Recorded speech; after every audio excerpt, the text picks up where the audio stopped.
예수께서 첫째에게, 지지난번에 예수께서 둘째에게라는 설교 했었죠. 누가복음 15장 25절로 32절까지의 말씀 가지고 이 제목의 설교 나누겠습니다. 자, 본문 먼저 같이 읽습니다. 시작. 마다들은 밭에 있다가 돌아와 집에 가까이 왔을 때에 풍악과 춤추는 소리를 듣고 한 종을 불러 이 무슨 일인가 물은데 대답하되 당신의 동생이 돌아왔음에 당신의 아버지가 건강한 그를 맞아들이게 됨으로 인하여 살진 송아지를 잡았나이다 하니 그가 노하여 들어가고자 하지 아니하거늘 아버지가 나와서 권한대 아버지께 대답하여 이르되 내가 여러 해 아버지를 섬겨 명을 어김이 없거늘 내게는 염소 새끼라도 주어 나와 내 벗으로 즐기게 하신 일이 없더니 아버지의 살림을 창녀들과 함께 삼켜버린 이 아들이 돌아오매 이를 위하여 살진 송아지를 잡으셨나이다. 아버지가 이르되 너는 항상 나와 함께 있으니 내 것이 다 내 것이로되 이 내 동생은 죽었다가 살아났으며 내가 잃었다가 얻었기로 우리가 즐거워하고 기뻐하는 것이 마땅하다 하니라. 아멘. 자, 이 그림을 저희가 세 번째 봅니다. 첫 번째 다루었던 것은 이제 무릎을 꿇고 앉아있는 둘째에 관한 것이었어요. 둘째는 아버지를 마음에 두기 싫어했죠. 그래서 물리적으로 멀어지는 것을 선택했어요. 그러니까 실제로 멀어진 삶을 살았다는 것이 중요하죠. 그러나 어떤 인생의 한계를 느끼고 돌아오게 됩니다. 자, 돌아오는 것 자체가 굉장히 중요한 것이다 말씀드렸어요. 둘째들에게 있어서 가장 중요한 삶의 과업, 신앙의 과업은 돌아오는 것입니다. 동기야 어떻든 간에 돌아오는 것입니다. 자, 돌아왔더니 이제 아버지께서 어떻게 하셨어요? 많은 사람들의 기대를 뛰어넘는 반응을 보여주셨다는 거예요. 이것저것 묻지도 않고 그냥 다시 영접해 주셨어요. 화목하게 하셨어요. 받아주셨다는 것입니다. 하나님께서 이것을 통하여서 우리 가운데 말씀하시는 것이 너무나 분명하잖아요. 그렇죠? 그래서 탕자 이야기는 보통 그 둘째와 아버지의 관계에 있어서 이해되는 것이 대부분이에요. 그런데 또 적지 않은 사람들이 지금 그림에서 여러분들 보실 때 오른쪽에 아주 무표정하고 엄하고 못마땅한 표정으로 서 있는 그 형 첫째에 대해서도 많은 관심을 갖고 있어요. 이 첫째는 우리가 이미 알아본 것처럼 예수님의 말씀을 듣고 있는 종교인들입니다. 자, 이것을 아는 것이 굉장히 중요하세요. 예수님의 말씀을 듣고 있는 종교인들이에요. 당시의 서기관들, 바리새인들. 자, 그들이 어떤 사람들입니까? 하나님의 말씀을 꿰고 있는 사람들입니다. 유대 사회에서 영적인 지도자라고 하는 사람들이에요. 그런데 그 사람들은 둘째라고 말할 수 있는 세리와 죄인들과 세리들을 너무나 못마땅해 생각하고 있었어요. 그리고 그들을 받아주고 용납한 예수님에 대해서 정죄하고 비난하는 그런 모습을 보였다는 것입니다. 자, 그러므로 첫째 아들 맏아들은 종교인들이다. 그것을 기억하시면서 이어지는 말씀들을 저희가 들었으면 좋겠어요. 자, 먼저 25절, 26절 우리 다시 한번 읽습니다. 시작. 맏아들은 밭에 있다가 돌아와 집에 가까이 왔을 때에 풍악과 춤추는 소리를 듣고 한 종을 불러 이 무슨 일인가 물은데, 자, 표면적으로 모범생입니다. 대단히 종교적이에요. 룰을 잘 지키는 사람들이에요. 계명을 잘 지키는 사람들이에요. 그런데 이들이 그들의 삶의 자리에서 항상 성실해 보여요. 지금도 어디 있다 왔습니까? 밭에 있다 왔습니다. 자, 밭에서 뭐 했을까요? 이 집 아들은 부잣집 아들이기 때문에 밭에서 잡초 뽑다 왔다 그렇게 볼 수는 없고요. 관리 감독을 했다고 볼 수 있겠어요. 많은 사람들, 유대의 문화를 아는 사람들은 맏아들이 농사 짓다가 왔다라고 생각하지 않고 관리 감독하다 왔다 그렇게 보는 것입니다. 자, 그런데 하루 종일 그렇게 밭에 나가 있다가 집에 들어오는데 자기 머릿속에 전혀 없는 어떤 일들이 벌어지고 있는 것입니다. 자, 소리가 들립니다. 풍악과 춤추는 소리. 자, 음악과 요란한 춤추는 소리가 들리는 것이에요. 의아했겠죠. 여러분들이 형제님들께서 출근하셨다가 돌아오셨는데 갑자기 집에서 막 풍악과 춤추는 소리가 들렸다고 생각해 보세요. 그 반대도 마찬가지입니다. 그렇죠? 자매님들이 어디 나갔다가 돌아오셨는데 집에서 막 풍악과 춤추는 소리가 들렸다고 생각해 보세요. 이거는 누가 봐도 동네 잔치의 사운드잖아요. 근데 자기가 몰라요. 이 집 장남이 모르는 어떤 잔치가 있을 수가 있습니까? 그러니까 의아해서 한 종을 불렀다는 것입니다. 거기 가까이 있었던 어떤 소년을 불렀다고도 저희가 이해할 수 있어요. 그랬더니 27절 말씀에 그 종이 이렇게 대답하는 것입니다. 자, 같이 한번 읽습니다. 시작. 대답하되 당신의 동생이 돌아왔음에 당신의 아버지가 건강한 그를 맞아들이게 됨으로 인하여 살진 송아지를 잡았나이다 하니. 상황이 파악됐어요. 자, 아버지가 동생을 위하여서 살진 송아지를 잡았다는 것입니다. 그 나쁜 놈, 자기가 볼 때는 비난받아 마땅한 불효자 중에 불효자인데 안 돌아왔으면 했는데 그 둘째가 돌아왔고 아버지는 그 둘째를 용납하여서 영접하였으며 심지어 동네 사람들을 다 불러 모아서 잔치를 벌였다는 것을 첫째 아들이 알았다는 것이에요. 여러분, 그 다음 그림 보시겠어요? 이게 유대인들의 잔치 풍경입니다.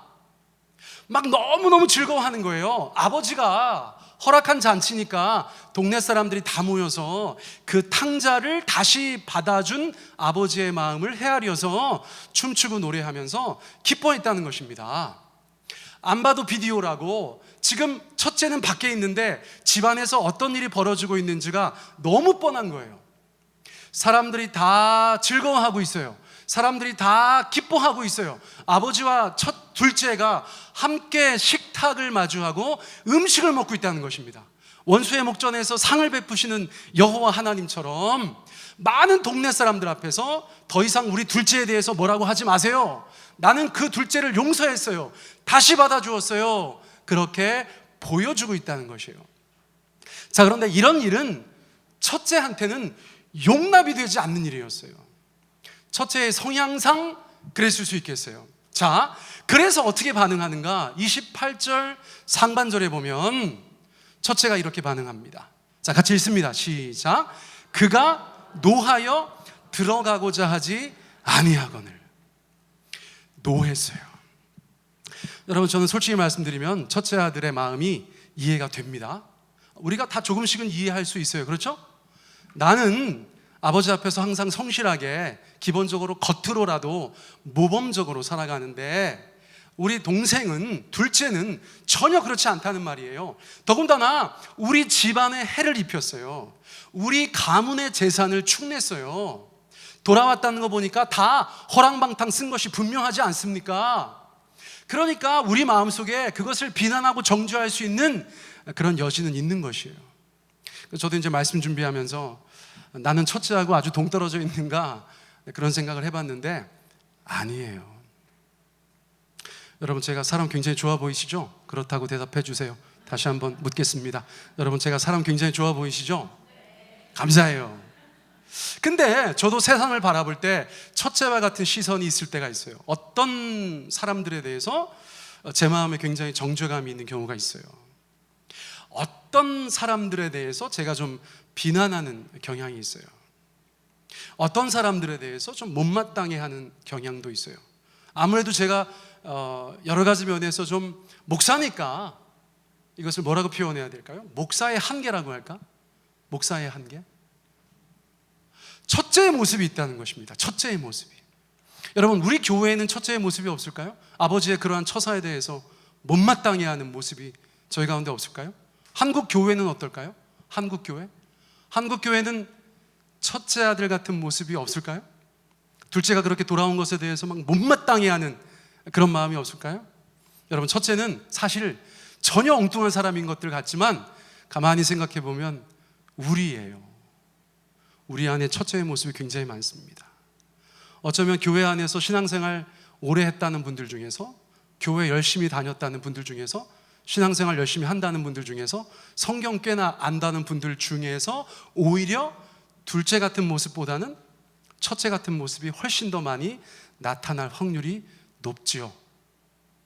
자, 그래서 이 첫째는 그의 그 바름, 룰을 잘 지키고 건전하고 성실하게 살아가려고 했던 그의 인생에 대한 스스로의 보상심리 때문인지는 모르겠으나 아버지의 처사에 대해서 분노한다는 것이에요. 어떻게 아버지 그 둘째를 용납할 수가 있어요? 여러분, 그런 마음이 그 안에 있었다는 것이에요. 그런데 얼마나 있었는 줄 아세요? 굉장히 많이 있었어요. 여기서 노했다는 것은 우리가 생각하는 것처럼 그냥 삐진 정도가 아니에요. 극대노한 것입니다. 아버지에 대해서 극대노한 거예요. 아버지가 저렇게 하시는 것은 말도 안 된다고 생각하는 거예요. 그래서 어떻게 행동했냐면 아버지가 주최하신, 아버지가 개최하신 동네 잔치를 거절하는 것으로 나타난 것입니다. 자, 집에서 벌어지고 있는 동네 잔치에 들어갔습니까? 안 들어갔습니까? 안 들어갔다는 거예요. 이게 뭐 대단해요? 안 들어갈 수도 있죠. 우리 집에서 잔치하는데 아들이 안 들어올 수 있는 거예요? 있어요? 여러분, 이것은 저희가 성경을 이해할 때 어떤 단어를 잘 알아야 될 때도 있고 역사적인 배경을 잘 알아야 될 때도 있는데 이것은 문화를 이해해야 되는 것입니다. 문화, 중동의 문화를 이해하셔야 돼요. 자, 제가 다음에 소개해드릴 말씀은 구약성서 에스더 말씀이에요. 에스더 1장 12절 말씀을 세 번역으로 먼저 같이 읽어봅니다. 자, 시작. 와스디 왕후는 왕 앞에 나오기를 거절하였다. 이 소식을 들은 왕은 화가 몹시 났다. 마음속에서 분노가 불같이 치밀어 올랐다. 에스더가 왕후 되기 전에 폐위됐던 왕후가 있어요. 그게 와스디 왕후입니다. 왜 폐위되었는가? 왕이 너무나 사랑하는 왕후였는데 마음이 상해서 왕이 개최한 연회에 들어가기를 거부했어요. 그러자 왕이 그 마음이 어떻게 했다는 것입니까? 마음속에서 분노가 불같이 치밀어 올라서 그 아끼는 왕후를 폐위시켰다는 거예요. 자, 이것은 문화가 그렇다는 것입니다. 내가 잔치를 열었는데, 내가 파티를 열었는데 초대한 누군가가 들어가지 않는다는 것은 개최자를 모욕하는 행위였어요. 그 사람에게 엄청난 체면을 구기게 하는 행동이었다는 것이에요. 자, 맏아들의 행동을 저희가 이제는 어느 정도 이해할 수 있습니다. 그냥 아버지한테 삐져가지고 아버지가 밥 먹자는데 안 나간 정도가 아니고요. 동네 사람들이 다 모여 있는데 그 집 큰아들이 아버지가 주최한 잔치에 안 들어옴으로 인해서 공개적이고 고의적으로 아버지에게 수치와 모욕을 안겨줬다는 거예요. 자, 첫째의 이러한 행동은 성경학자들에게 있어서 둘째의 죄보다 어떤 경우에는 더 심각한 것이라고 여겨지고 있어요. 여러분, 우리가 볼 때는 아버지 싫다고 멀리 도망갔다가 거지 돼서 돌아온 둘째가 더 나쁜 것처럼 보이죠? 그런데 문화를 잘 이해하고 성경을 잘 아는 사람일수록 첫째의 행동이 더 큰일이라는 것이에요. 아버지에게 모욕과 수치를 주었기 때문입니다. 그러면 여러분, 중동의 가부장적인 세상에서 그 아버지는 이 아들을 마을 사람들한테 돌팔벤질로 넘겨줄 수도 있는 거예요. 자, 어떤 상황인지 아시겠죠? 그런데 아버지는 어떻게 하십니까? 자, 누가복음 15장 28절 하반절 보세요. 같이 읽습니다. 시작. 아버지가 나와서 권한대. 자, 어떤 일이 벌어졌어요? 큰아드님 안 들어오신답니다. 이런 얘기를 들었겠죠? 그러니까 동네 사람들이 그 얘기를 다 듣고 세상에 이 집 큰아들이 아버지가 잔치를 베풀었는데 안 들어온대. 이런 일이 있을 수 있어? 큰일 났네 라고 하고 있을 때 아버지가 어떤 행동을 취하신 거예요? 아버지가 나가셨다는 거예요. 여러분, 이런 일은 없는 일이에요. 예수님의 비유에서나 등장하는 것입니다. 이것은 실제로 2000년 전 이스라엘 사회에서는 없는 예라고 할 수 있어요. 그런데 아버지가 예수님의 비유 속에서는 큰아들에게 나아갑니다. 나아가서 어떻게 했다는 거예요? 권했대요. 권했다는 얘기는 우리가 생각할 때 야, 첫째야, 우리 들어가자 이거죠. 그런데 원래 원어를 살펴보면 이렇게 번역할 수 있어요. 밑에 있는 거 한번 읽어보세요. 자, 시작. 애원하다, 빌다, 간구하다, 설득하다. 여러분이라면 어떤 단어를 선택하시겠어요? 여러분, 저는 간청하다는 단어를 선택했어요. 간절히 요청하는 거예요. 아들이 잘못한 걸 알아요. 아버지는 그 아들을 정죄하고 심판할 수 있는 권한도 있어요. 그런데 그렇게 하지 않고요, 아버지의 마음속에는 이 가정의 회복이 가장 중요한 것이거든요. 아버지의 마음에는 그 둘째와 첫째가 모두 다 공동체 안에서 화목하게 지내는 것이 중요한 것이거든요. 그러므로 그 첫 번째 그 목표를 위해서 아버지는 모든 것을 다 누르시고 그 아들에게 가서 간청하시는 거예요. 애원하시는 거예요. 빌어요. 간구하십니다. 아들아, 제발 들어가자. 아들아, 내가 네 마음 알겠어. 그런데 제발 들어가자. 아버지가 이렇게 빈다. 꼭 좀 들어가자. 너 둘째 맞아줘. 우리 가족 다시 회복돼야지. 우리 마을 사람들 다 화목하게 잘 지내야지. 여러분, 아버지는 지금 그런 메시지를 첫째에게 빌듯이 말씀하셨다는 거예요. 빌듯이. 아버지의 마음과 첫째의 마음은 너무 달라요. 너무 달라요. 그런데 심지어 아버지가 그렇게 빌고 간구하고 애원하고 간청하는데도 첫째는 계속해서 아버지가 잘못했다고 생각해요. 자, 15장 29절 30절 말씀 같이 읽어보세요. 시작. 내가 여러 해 아버지를 섬겨 명을 어김이 없거늘 내게는 염소 새끼라도 주어 나와 내 버즈로 즐기게 하신 일이 없더니 아버지의 살림을 창녀들과 함께 삼켜버린 이 아들이 돌아오매 이를 위하여 살진 송아지를 잡으셨나이다. 여러분, 눈으로 한번 빨리 읽어보시면서 첫째 아들의 마음속에 있는 단어들을 한번 떠올려 보세요. 첫째 아들의 마음속에 어떤 것들이 있는가? 예를 들면 미움 같은 것들. 자, 그런 것들을 한번 쭉 나열해 보세요. 지금 해보세요. 내가 여러 해 아버지를 섬겨 명을 어김이 없거늘 내게는 염소 새끼라도 주어 나와 내 버치러 즐기게 하신 일이 없더니 아버지의 살림을 청녀들과 함께 삼켜버린 이 아들이 돌아오매 이를 위하여 살찐 송아지를 잡으셨나이다. 이 말 속에 첫째 아들의 마음이 다 담겨져 있잖아요. 어떤 단어들이 떠오르세요? 네, 여러분, 저도 해봤어요. 여러분, 그 안에 분노가 있잖아요. 분노의 대상은 누굽니까? 아버지예요. 분노의 대상은 둘째도 아니고 동네 사람들도 아니에요. 분노는 아버지를 향한 분노예요.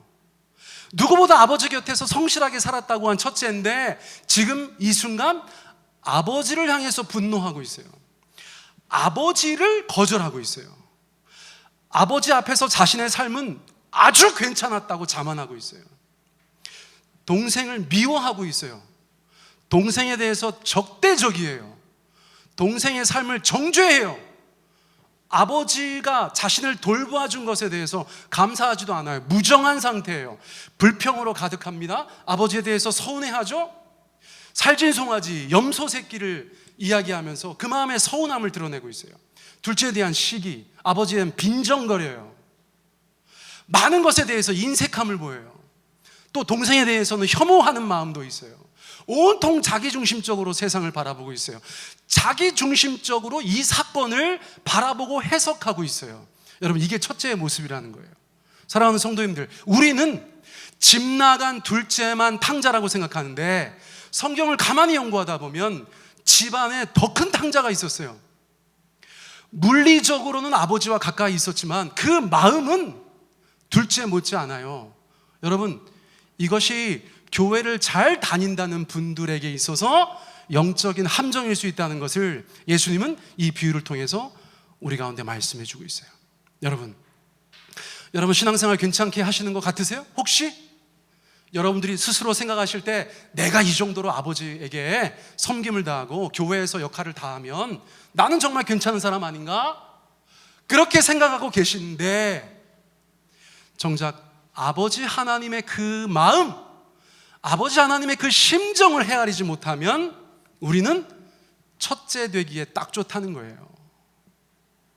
내가 기독교 신앙을 가지고 있다고 세상을 바라보면서 여기에서 제가 지금 나열했던 온갖 것들을 다 가지고 있다면 우리는 첫째예요. 예수님께서 세리와 죄인들을 하나님의 말씀으로 감동감화하셔서 그들을 주님 앞으로 이끄시는 것을 보면서 비난하고 정죄하는 모습과 다르지 않다는 것이에요. 아버지 마음을 조금 더 헤아리지 못해요? 잃어버린 것들을 좀 찾아와라, 잃어버린 자들을 좀 찾아와라. 그런데 그렇게 하지도 않고 그렇게 하는 자들을 못마땅하게 여기는 것이 바로 첫째의 마음이라고 할 수 있다는 것이에요. 여러분, 이것은 굉장히 교묘한 것이기 때문에 우리가 하나님 앞에서 자신을 깊이 성찰하지 않으면 발견할 수 없어요. 여러분, 저도 이 말씀 전하면서 마음이 무거워요. 여러분, 저도 이런 마음이 있거든요. 우리는 우리 자신을 두 가지 눈으로 바라보아야 된다고 생각해요. 첫째는 객관적으로 바라보는 거예요. 여러분, 한번 따라해 보시겠어요? 나 자신을 객관적으로 바라보자. 맨날 거울 보시면서 아유 괜찮다 괜찮다 그렇게만 하시지 마세요. 또 장로님 댁에서 그러신가 보다. 왜 웃으시지? 네, 나중에 따로 한번 찾아뵙겠습니다. 그것도 하셔야 돼요. 여러분, 저도 가끔 그렇게 해요. 그런데 너무 그렇게 하지 마세요. 자기를 객관적으로 볼 수 있으셔야 돼요.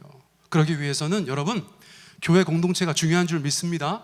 아까 우리 인재 형제님 목장에서 얼마나 중요한 일들을 하고 있는지 모르겠네. 우리 부부가 그렇죠, 잘하는 거는 잘한다고 못하는 건 못한다고 누가 그렇게 얘기해 줄 수 있겠어요? 저희가 어디 나가서 밖에 나가서 저희한테 그런 얘기 하는 거 가만히 듣고 있어요? 안 그렇잖아요. 그런데 교회에서 우리 가정을 알고 우리를 사랑해 주는 분들이, 우리 위해서 기도해 주는 분들이 형제님 그거는 자매님한테 그렇게 하시면 안 돼요 라고 할 때 받으시기 바랍니다. 또 자매님들에 대해서도 이런저런 이야기 하실 때 받으시기 바랍니다. 우리는 완전하지 않거든요. 다른 사람들이 나를 바라보는 그 눈 나쁘지 않아요. 내 자신이 나를 객관적으로 볼 수 있어야 돼요. 두 번째, 더 중요한 눈은 뭐냐면 하나님 아버지의 눈으로 우리 자신을 보는 것이에요. 여러분, 진짜 괜찮은 것 같다가 어느 날 기도하다가 정말 하나님께서 내 마음 가운데 깊이 임재하셔서 자신을 보게 하실 때 때로는 굉장히 충격받지 않습니까? 하나님 보실 때 나는 이런 부족한 자야. 그런 깨달음, 여러분, 그런 것도 저희 가운데 너무 중요해요. 그런데 이 첫째는 자기 자신을 제대로 바라보지도 못했던 것 같아요. 그리고 아버지의 마음, 아버지의 관점도 몰랐던 것 같아요. 가까이 있는데 몰라. 아버지를 섬긴다고 하는데 몰라. 아버지의 명을 지켰다고 하는데 몰라요. 여러분, 우리가 첫째 같은 성도가 되어서는 안 되겠어요. 우리가 더욱더 주님 앞에 깨어서 기도하고 말씀에 우리 자신을 비추어 보고, 말씀과 내가 충돌할 때는 내가 나를 쳐서 복종시켜야지. 그렇죠? 이 말씀이 잘못됐네. 다른 사람들이 나한테 사랑으로 권면하는데 당신이 잘못된 거야. 내가 당신 얘기 왜 들어? 그렇게 하면 소망이 없어요. 여러분, 소망이 없습니다. 자, 이제 그렇게까지 이야기가 진행되니까 마지막으로 이렇게 말씀하는 거예요. 아버지의 대사예요. 누가복음 15장 31절 32절 우리 같이 한번 읽습니다. 시작. 아버지가 이르되 예, 너는 항상 나와 함께 있으니 내 것이 다 내 것이로되 이 내 동생은 죽었다가 살아났으며 내가 잃었다가 얻었기로 우리가 즐거워하고 기뻐하는 것이 마땅하다 하니라. 여러분, 이 다음에 비유가 끝이 나요. 우리가 생각하는 결론이 없어요. 여러분, 저희가 원하는 결론은 무엇입니까? 첫째 아들의 바람직한 반응이죠. 그런 것은 나오지 않아요. 아버지의 말에서 끝나요. 아버지는 뭐라고 말씀하셨습니까? 첫째 아들을 애정어리게 부르세요. 여러분, 이 예라는 단어는 실제로 그런 단어예요. 얘야, 이런 단어예요. 첫째가 자기한테 엄청난 잘못을 했거든요. 그런데 아버지는 둘째만 사랑하시는 게 아닌 거예요. 아버지는 그런 첫째도 사랑하셔요. 그래서 야, 이놈 새끼야, 이렇게 하지 않으시고 얘야, 이렇게 부르셨다는 거예요. 얘야, 너는 항상 나와 함께 있잖아. 너는 항상 나와 함께 있잖아. 내가 너를 알지. 너는 둘째 같은 아들이 아니야. 넌 항상 나와 함께 있는 아들이야. 그리고 네가 잠시 잊었나 본데 내 것이 다 너의 것이야. 재산을 다 분할했잖아. 내 것이 다 너의 것이야. 염소 새끼 때문에 시험 들지 마. 내 것이 다 너의 것이야. 그런데 아버지 마음은 이렇다.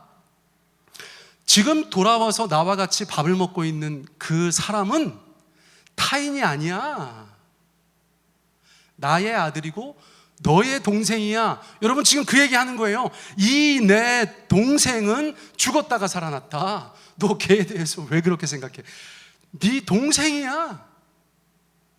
네가 마땅히 받아줘야 될 동생이야. 네가 마땅히 사랑해야 할 너의 가족이야 라고 말해주고 있다는 것이요. 그런데 그 동생이 죽었다가 살아나서 잃었다가 얻게 되어서, 그러므로 아버지의 뜻은 무엇입니까? 여러분, 밑에서 두 번째 줄 우리가부터 읽어볼까요? 시작.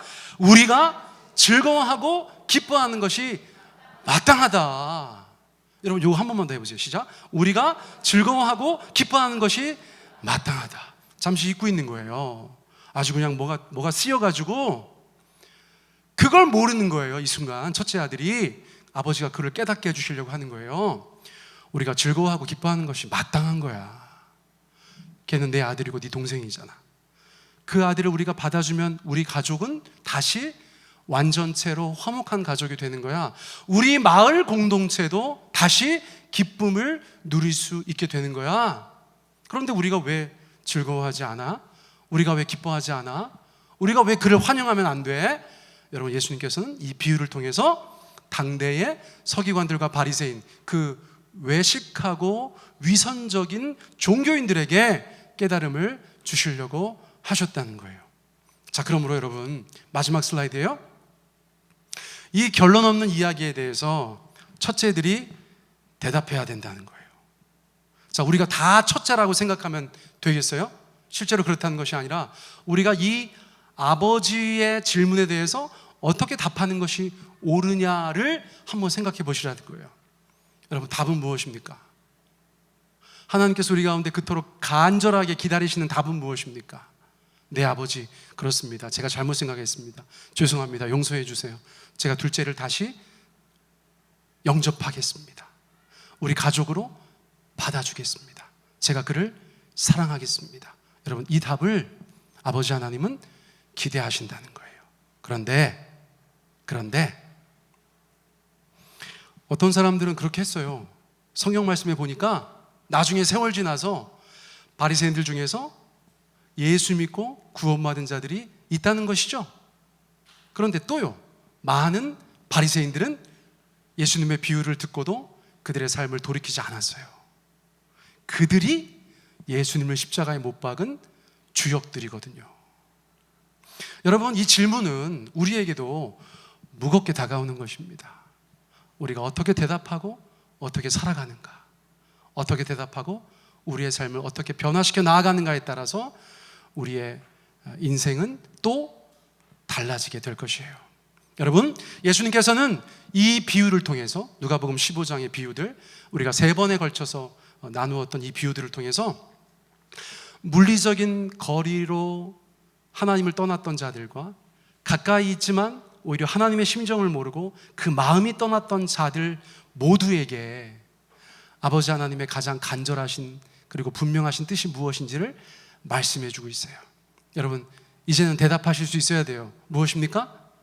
아버지 하나님은 잃은 자들을 찾기를 원하시고 그 돌아온 자들을 함께 환영하고 그들을 기뻐하고 함께 즐거워함으로 하나님의 가족 공동체, 하나님의 신앙 공동체가 온전히 하나 되어 나가는 것을 기뻐하신다는 거예요. 여러분, 저는 이 설교 준비하다가 한 9년 전 일이 생각났어요. 저희 예전에 장구면 대교리에 있던 그 교회 마당에서 몇몇 분들이 앉아가지고 교제를 하고 있었어요. 지금은 저희 교회 나오지 않는 분이신데 한 집사님께서 이렇게 말씀하셨어요. 목사님, 너무 아름다워요. 교회 분위기도 너무 좋고. 근데 그때 뭐 교회 한 30명도 안 될 때거든요. 교인들 한 30명 정도 안 될 때였는데 그 집사님께서 뭐라고 하셨냐면, 그냥 우리끼리만 여기서 이렇게 신앙생활 하면 안 돼요? 제가 그게 잊혀지지 않아요. 제가 그 표정도 지금 생각나요.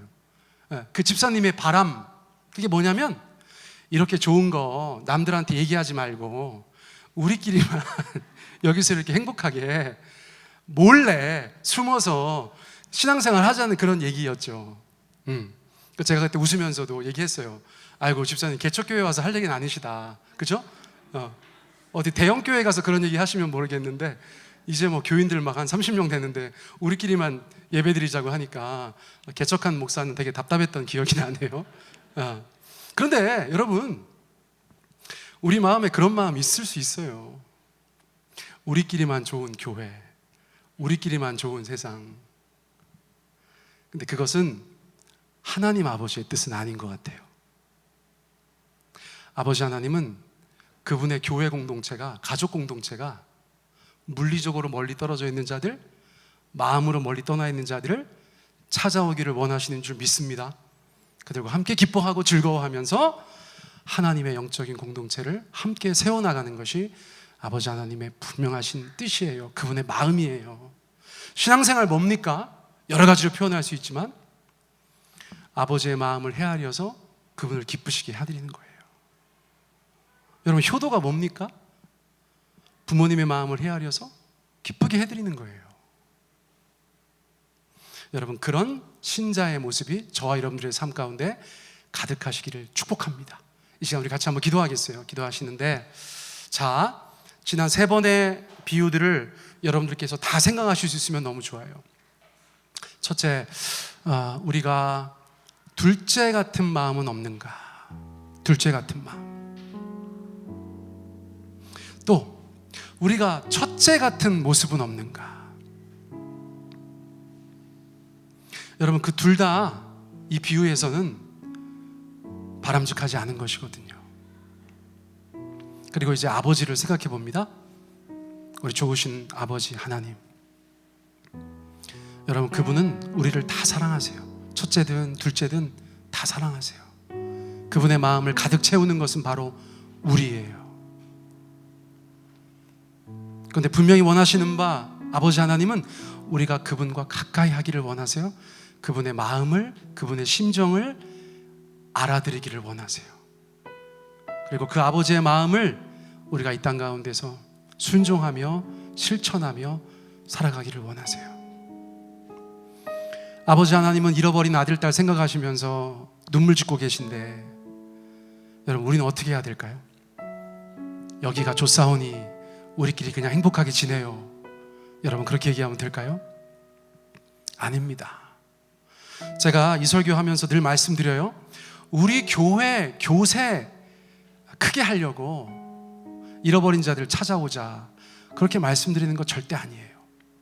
그러나 그것이 하나님 아버지의 마음이실진데, 아버지 하나님의 심정이실진데, 여러분, 우리가 하나님 섬긴다고 하면서, 그분 믿는다고 하면서, 그분 뜻대로 살아가기 원한다고 이야기하면서 우리 주변에 많은 첫째와 둘째들에게 하나님의 사랑을 전하지 않아서야 되겠습니까?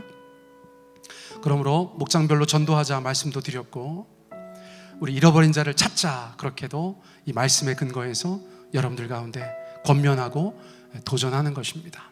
이 시간 우리 마음속에 먼저 나 자신을 주님 앞에 드리시고, 그리고 두 번째로는 생각나는 지체들, 또 우리가 함께 기도하고 있는 자들, 하나님이 찾으시는 자들, 그들을 위해서 중보하는 시간을 가졌으면 좋겠어요. 우리 한 2, 3분 정도 우리가 이 말씀 가지고 진지하게 우리 하나님 아버지 앞에 함께 기도하며 나아가겠습니다. 함께 기도하겠습니다. 사랑해 주님 감사합니다. 오늘 이 말씀을 저희가 함께 나누었습니다. 좋으신 하나님 아버지, 우리 마음속에 온갖 아버지 하나님을 향하여서 분노와 하나님 아버지의 서운함과 아버지 하나님 첫째의 마음들로 가득하다면 주님께서 용서하여 주시고 인도하여 주시기를 간절히 원합니다. 아버지 하나님, 그 분노와 거절과